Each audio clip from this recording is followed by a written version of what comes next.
Kesan akibat bencana alam. Baik, terus untuk segmen kali ini kita ingin berbincang tentang kesan doping terhadap pembangunan sukan negara. Bersama kami pagi ini Puan Azura Abidin. Selamat datang Puan Azura yang merupakan pengarah Agensi Anti Doping Malaysia. Banyak sebenarnya isu ini timbul dari masa ke masa Puan Azura, ya, tapi sebagai pengenalannya mungkin Puan Azura boleh kongsikan dengan para penonton.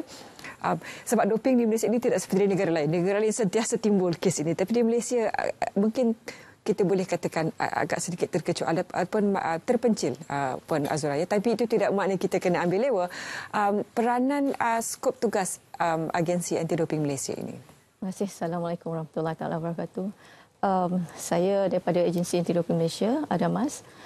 Salah satunya badan autoriti yang bertanggungjawab dalam mengendalikan hal-hal berkaitan dengan doping di Malaysia inilah.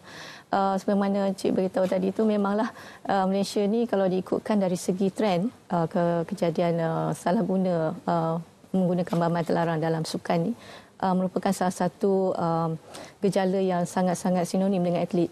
Jadi saban hari ataupun saban tahun memang ada saja kes dan walaupun kita punya number of cases tu tidak berapa banyak sebagaimana negara luar, tapi ia tidak boleh kita pandang enteng, sebab setiap tahun ada je kes. Dan fungsi utama kami di ADAMAS adalah untuk salah satunya adalah memberi kesedaran, pendidikan dan juga memberi pengetahuan khususnya kepada mereka yang terlibat dalam ekosistem sukan ini sendiri, terutamanya kepada para atlet sendiri yang mewakili negara dan juga atlet-atlet yang sedang naik ataupun mereka di peringkat pelapis dan termasuk juga atlet-atlet yang berada di peringkat atlet rekreasi di peringkat akad umbi. Jadi kami punya kerja utama di KBS ni sebenarnya adalah banyak memberikan tunjuk ajar cara bagaimana nak bersukan secara bersih, secara adil dan juga yang akhir sekalinya membawa imej negara di persada antarabangsa yang bebas daripada sebarang gejala doping ni. Kalau diambil terminologi ataupun ialah perkataan doping itu sendiri, kalau diambil daripada asalnya perkataan Inggeris dope, dan, bagaimana apa antara yang boleh diklasifikasikan sebagai bahan terlarang itu? Adakah ubat ataupun sebarang bahan kimia yang Puan Azura boleh kongsikan lebih jelas kepada para penonton? Sebenarnya dalam sukan ini, atlet tidak larilah daripada mengambil ubat, termasuk juga suplemen ataupun makanan tambahan. Khususnya dalam acara-acara sukan yang mungkin memerlukan mereka mengambil beberapa bahan untuk recovery atau pemulihan. Dan satu lagi bahan-bahan yang salah satu kegunaannya adalah untuk memberi tenaga tambahan.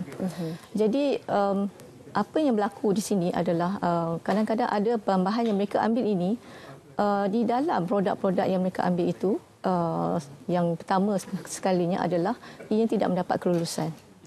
Kelulusan bukan bermaksud saya bukan hanya di KKM kalau di Malaysia, tapi kalau jika makanan tambahan ini datangnya daripada luar negara yang masuk ke dalam negara.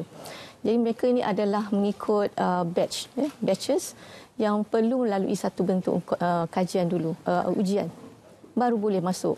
Tapi bila berlakunya pencemaran semasa production, semasa di dalam masa pembungkusan, jadi kat situ berlakunya bahan-bahan suplemen tadi tercemar akibat daripada bahan-bahan yang terlarang yang telah pun diisyarkan oleh pihak World Anti-Doping Agency.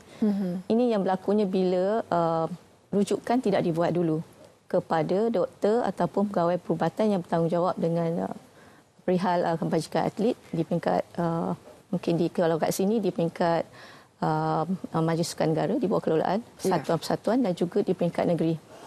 Jadi penting atlet ini ambil tahu bahawa apa yang mereka ambil ini sebenarnya perlu mendapat nasihat dulu, pandangan daripada pihak doktor dulu sebelum mereka ambil.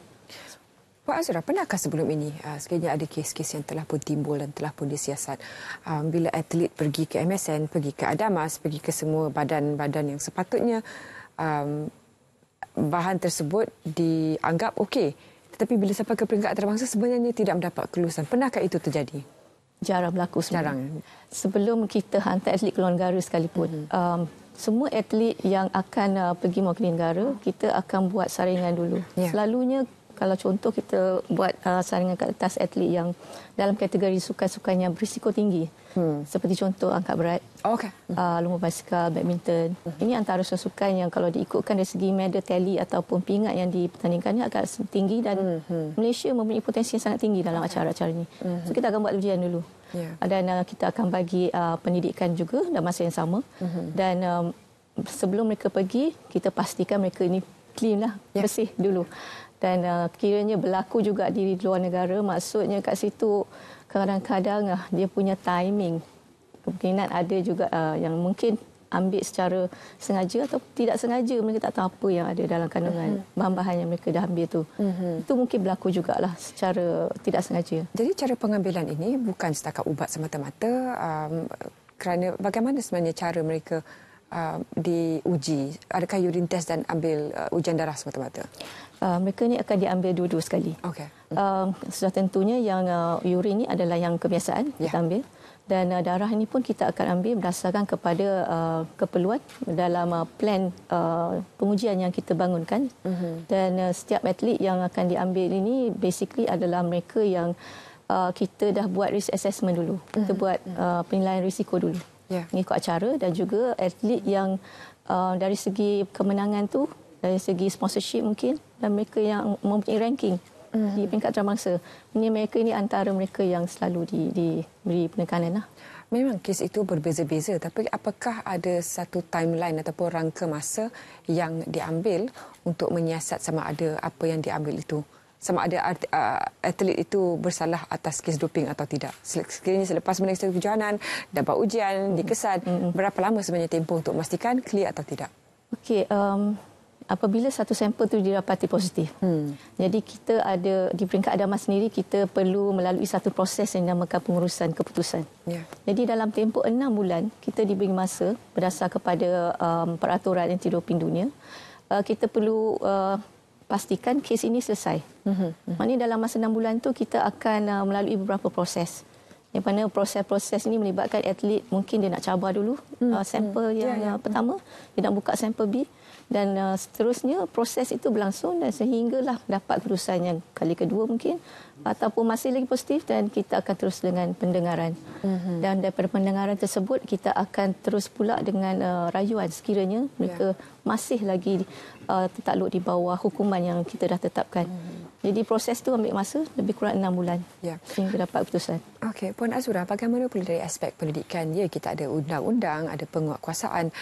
Usaha atau inisiatif berterusan dari pihak ADAMAS sendiri untuk memastikan para atlet ini, kita tahu sebab ganjaran dalam bidang sukan ini, ada certain sukan yang memang tinggi ganjarannya. Jadi high risk high return juga sebenarnya. Membuatkan kadang-kadang ada yang sekelintir itu terlepas pandang dan melakukan perkara-perkara sebegini. Tapi apa antara usaha berterusan dilakukan oleh pihak ADAMAS untuk memastikan atlet kita tidak terlibat dengan doping? Sebab ada serta negara yang sampai 51 kes sampai kena strip, tak boleh masuk Olimpik dan sebagainya. Bagaimana pihak ADAMAS menangani situasi ini? Di samping saya nyatakan sebentar tadi, pendidikan secara berterusan. Jadi kami bersama dengan rakan-rakan strategik kami, selalunya kita banyak bersama dengan KKM, Kementerian Kesihatan Malaysia, bersama dengan bukan hanya di kalangan Kementerian Kesihatan, bahkan juga di peringkat Kementerian Pelajaran Malaysia dan juga pendidikan tinggi. Kami banyak melakukan program-program outreach ataupun program bersama dengan kumpulan sasaran utama dalam kejohanan-kejohanan yang di peringkat dalam negara, dan juga sebelum mereka ni pergi berangkat ke luar negara untuk bertanding. Jadi nak tak nak kita perlu melalui proses pendidikan ini.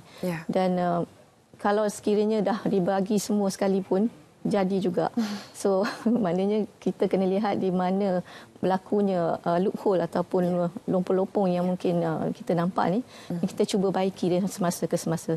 Sebab bahan-bahan yang terlarang ni terutamanya lah sangat-sangat mudah diakses sekarang ni. Sebab dia secara online dan sebagainya, dan kita pun mempunyai kekangan bersama dengan pihak KKM pun sendiri mempunyai tim yang memantau secara atas talian, atas produk-produk yang selalu berada di pasaran. Jadi ini antara cabaran kami. InsyaAllah dengan kerjasama ni saya yakin kita boleh.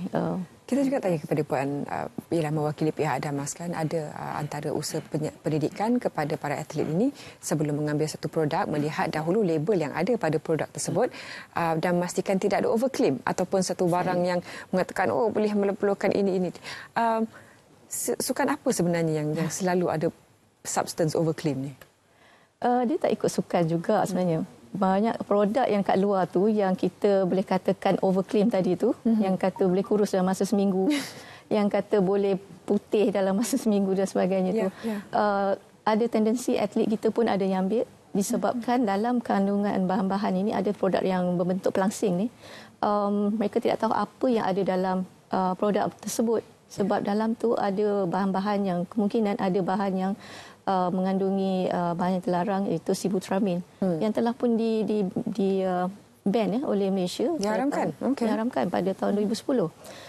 Dan masih ada produk-produk di luar sana yang mengguna pakai sibutramine ini dan masukkan dalam produk suplemen. Yang ini yang dikatakan tadi, yang diklaim seminggu boleh kurus, dan ada kes atlet kami pun yang positif disebabkan nak turun badan cepat menggunakan produk pelangsing dengan harapan dapat masuk ke kategori berat yang diinginkan. So ini ada yang berlaku satu kes tahun lepas. Jadi jatuhnya kepada atlet kita. So jadi sama ada mereka ni tahu atau tidak apa yang berada di dalam bahan tersebut, itu adalah risiko yang mereka kena ambil lah.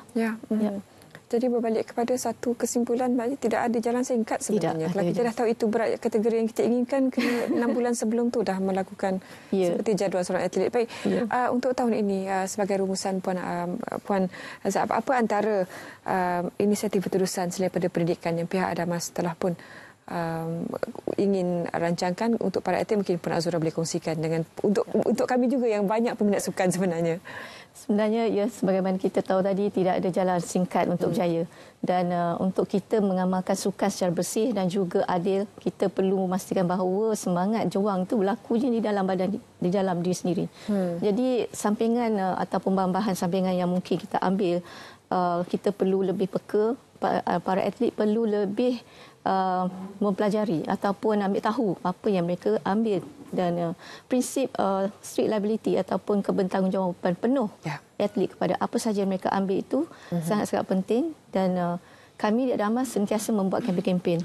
Alhamdulillah, saya rasa sejak daripada tahun 2-3 tahun sudah kempen kami banyak digerakkan di peringkat akar umbi, dan setiap tahun saya boleh katakan, dan tahun ini juga insya-Allah bulan April 14 hari bulan adalah hari di mana kita sambut Play True Day.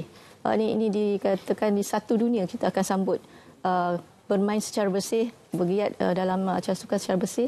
It's a Play True Day, dan saya galakkan ke semualah, bukan hanya atlet-atlet tapi semua masyarakat umum untuk bersama-sama dengan Damas untuk kita bersama menjayakan aspirasi bergerak cergas dan sihat secara bersih melalui Play True Day, insya-Allah. Baik, terima kasih Puan Azura kerana sudi bersama kami.